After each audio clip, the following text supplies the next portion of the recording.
Hello, courageous creators. It's Joy Taylor with A Soul Inspired Life, and I have a wisdom warrior to interview today. I'm really excited for this particular interview. Our guest today is Shanta Gabriel. Shanta is a healer, an author, and a trainer. She's devoted to bridging heaven and earth. We're going to find out what that means in a moment. One thing I know about Shanta is she takes these incredible spiritual terminologies and brings them into applicable, practical skills and tools and ways for us to have a more fully expressed and joyous life. Shanta began her studies in 1977 with an Indian master, learning the technologies of sound and healing. And today her mission is to facilitate and invite people into a direct experience of infinite love and divine intelligence. So Shanta, we have so much to talk about. I also know that you have created some online programs, the Light Field Technology, you have a membership site, and you are all about inspiring people to bring heaven to earth. So welcome. Thank you. It's a pleasure to be here. Yeah, I'm just thrilled because you've been on this path a long time. And I just think let's just start there. 1977, you were seeking truth. Tell us how you got started. Yes, I was seeking truth for many years, actually. In the early 70s, it was like everything that I had been told was what I needed to do was not actually working for me. It wasn't fulfilling. The people who had the money and whatever were not happy. I mean, it wasn't my goal. And I decided to just seek new things. And I first read the Be Here Now book, and that led me to the autobiography of a yogi. Once I read that, I started doing the self-realization fellowship lessons that were by the mail at that time. And there was one that said you needed to have a guru if you were going to be on this spiritual path, which I don't believe anymore, but it might have been true in those days. And I had this beautiful vision of these hands at the end of a path. And about a week later, I was doing some traveling in the desert of California. And there was a picture of this holy man on a cafe door that said, come sit, meditate, and experience for yourself. So I did. And that turned out to be the guru I had been looking for. I didn't even have to go to India. He was right there in California. Well, and that's kind of interesting in and of itself. So one of the things you teach people today is how to manifest, right? How to follow their guidance, to pray, and to create a better life for themselves. So how does that process work? How can people get clear on what they need and allow that to come into their lives more easily? That's why they call it a spiritual practice, because we need to do something. We need to flex those muscles that allow us to resonate with how it feels in our hearts and how it feels in our bodies when we're experiencing truth. There's an alignment exercise that I received from Archangel Gabriel right at the very beginning of my work with him, which was about 1990. And then but it all had to do with bringing light into your body, bringing light through the chakra system, bringing light through your energy field, and grounding, this important aspect of staying in your body grounded, and then bringing these higher frequencies through you. So that's the process is like that. And it's very, it's not difficult. It's so simple that you might think it wouldn't work, but it does. And I think the simpler an exercise is, the more that we get our mind out of engagement and go into our hearts. You know, there's so many questions I want to ask you because so many people who tune into A Soul Inspired Life, I mean, everyone's on a different place in their journey. They've had different spiritual religions or teachers. So when you use the terms bringing heaven to earth or bridging heaven and earth, in the most simple terminology possible, what does that really mean? Or what do we experience when we feel like we're connecting heaven and earth? It was one of the terms that Archangel Gabriel used right at the very beginning, was that we are here to bridge heaven and earth.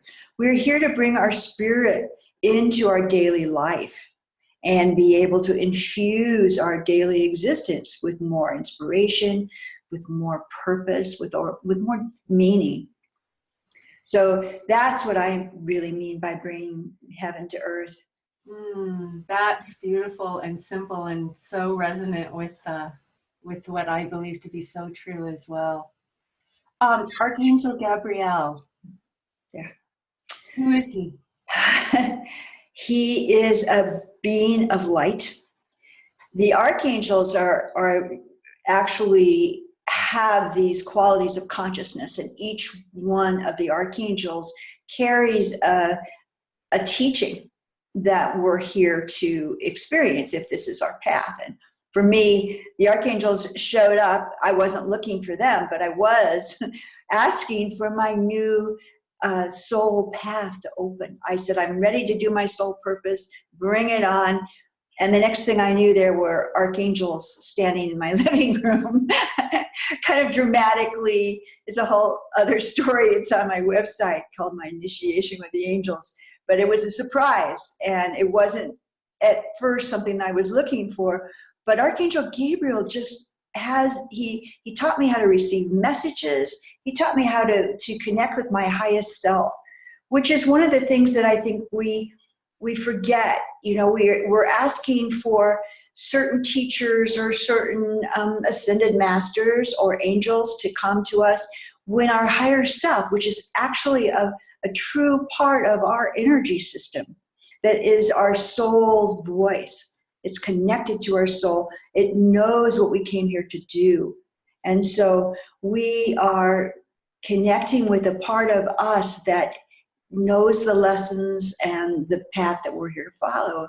So if we come through our higher self, we might have an experience of different teachers that come at different times. Or also guidance that comes. It might be a voice, it might be a feeling, it might be such a deep knowing in your heart that you can hardly not take action. And so if you get yourself into that familiar acquired state of connection to your highest self, you can trust your intuition more.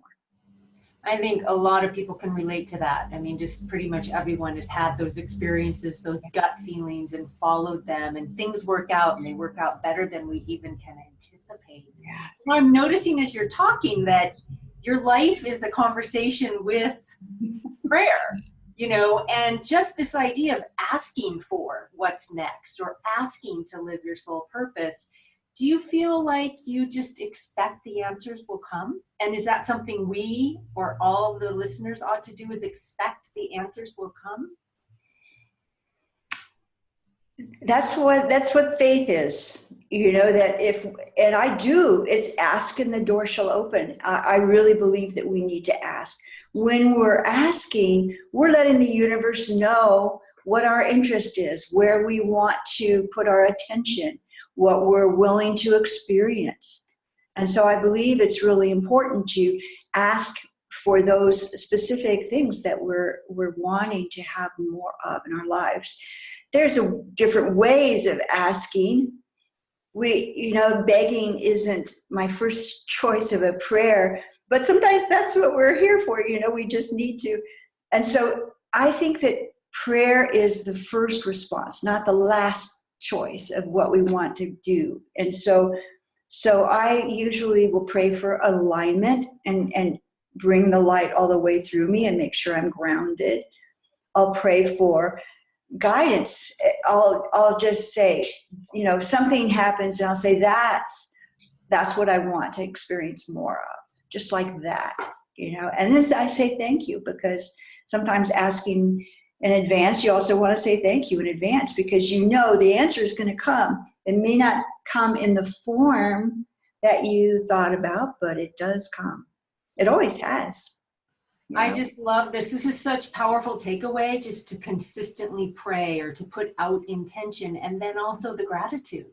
Oh, yes. And really in business, in life, in relationships. There's no place where this doesn't make sense. So following our intuition, asking for help, asking for signs or guidance, and being grateful can make someone much more successful in business, a better leader, a better friend. Yeah, it works in all walks of life. Yeah. So Shanta, okay, so the theme that, so much of my life has been doing research on inspiration. What is it? Who has it? How do we sustain it? And you have what's called a weekly inspiration that you send out to your e-list. You do? Yes. So tell us about what you put in that weekly inspiration and why you use the word inspiration. I personally feel like I need to be inspired every day. It's one of those things that when I don't feel inspired, when I don't feel like there's been some meaningful input into my day, it's dull. It has no luster. Mm-hmm. And inspiration is something that brings so much light, so much radiance into my life that it's an important thing. And so I feel like I want to share that with people. And I have a book that's called The Gabriel Messages, which has 56 different messages from Archangel Gabriel that I've had as a book and card set, both. And it's an online book and card set now. And so the inspiration of the week is I take one of those cards and the message that came from the book, and I put them together. I usually have a commentary, how that inspiration came to me, how that message landed in my life, what was going on in the world at that time, and what's happening now. So I try to bring it back to present time, practical, useful information. And many of the messages from that book, from the Gabriel Messages, has a practical practice that you can put in there, and it's something that you can try and see if it works. So I think it's a useful tool. Every day people say it's like going to church, or it's like just this inspiration landed in my inbox. It's just what I needed to hear today. Mm. And I've been hearing that for a long time. So how can people get that weekly inspiration from you? Right on my website. It's one of the very first things that's there at shantagabriel.com. Perfect. And so what inspires you? So many things. You inspire me, Joy. You have been a real instrument of inspiration for my work, because it's for so many years I thought of my work as a ministry, and it truly is a ministry. But I just also recognize it is a way of working in the world, and that's a business. And so I want people to really understand that the spiritual principles are so useful in everyday work, and also that there's time. There's time for spiritual practice. It doesn't take a long time. Even 10 minutes of meditation or 5 minutes of intentional prayer can make a huge difference in the way your day goes. And Shanta, you have a program specifically about spiritual practices? I do. What's that? Several of them, actually. What's coming up every quarter, I do a spiritual practice as a group. People from all over the world join. It's by donation, and I share some of my practices from my teachers and give choices so that people can choose one or more that they can use for that. And we do it for 7 days. And every day there's a prayer and a focus people use, and it only takes 5 or 10 minutes, or they can do it for hours. It's very personal. And then I'll send them an inspirational message that day too. So they get 7 inspirational messages every day. So one every day for 7 days. And then we also have a program that I just completed the 3rd class. It's called Secrets of Light Field Technology. And this is one of the most empowering classes I've ever taught. Somebody just from this one said she has never changed so much in 3 weeks as she did in that class. And it was an amazing experience because there's transmissions of energy from the archangels, because they are very invested in our ability to raise consciousness and hold frequencies of consciousness for the rest of the planet. So there is more inner peace and outer peace and more harmony with all our relationships. And so the use of light as a tool of consciousness, as a way of bringing ourselves back in alignment to our most divine purpose in life, is a really powerful tool. So that is so the light fields become a vehicle for your own personal power field, your own personal system that you are in and can walk around in, and you keep your intentions in this matrix that allows you to stay very focused during your day, very purposeful. There's some things you said about focus, intention, and living on purpose, and then also inner peace and outer peace. You know, as we were talking, it's easy for teachers to get theoretical, and I just want to applaud you again for really bringing some ancient teachings and some new science to the world. And I know you're supporting people internationally and creating groups. So those programs you talked about are also on your website. They are. The Light Field Technology program has not come out in the form that it's going to be, but it's in process right now. So that, and I'm putting that together with my 3-month coaching program, so that people can actually learn how to use the light fields and then work with me for several months to be able to integrate that into their lives and use it as a tool. Mm-hmm. Yeah. How has this changed your life, this work? Well, it's so much. I feel like I live in beauty. I feel in harmony with myself pretty much every day. I feel inspired every day. I feel happy no matter what is going on in my life. I feel at peace most of the time. Mm-hmm. So there is a huge, it made a huge difference. Yeah. And who doesn't want that, right? That peace, regardless of what's happening outside of our lives, is just incredible. And I know it makes for better relationships too. Yeah, absolutely. And the other thing about light that I wanted to really talk about too is that light is a tool for consciousness, as I said, but light carries divine love, and light also carries infinite intelligence. And so this really inspiring ability to bring light into our bodies is actually changing the frequencies of who we are and how we work in the world. The other thing about that is that light, because it carries divine intelligence, because it holds divine love as a frequency, you can send light to any situation. You can send it to people that you know or you don't know. You can send it to your relationships. You can send it into organizations, and you can send it to the environment. You know, when you send light, it becomes that empowered process that lifts the frequencies. And then I was thinking how powerful to send light to any work project. And because so many people are entrepreneurs who tune into a soul-inspired life, it's, you know, as we work in teams, or maybe there's a web developer or a book formatter or someone working on one of the projects that's part of the organization, send light.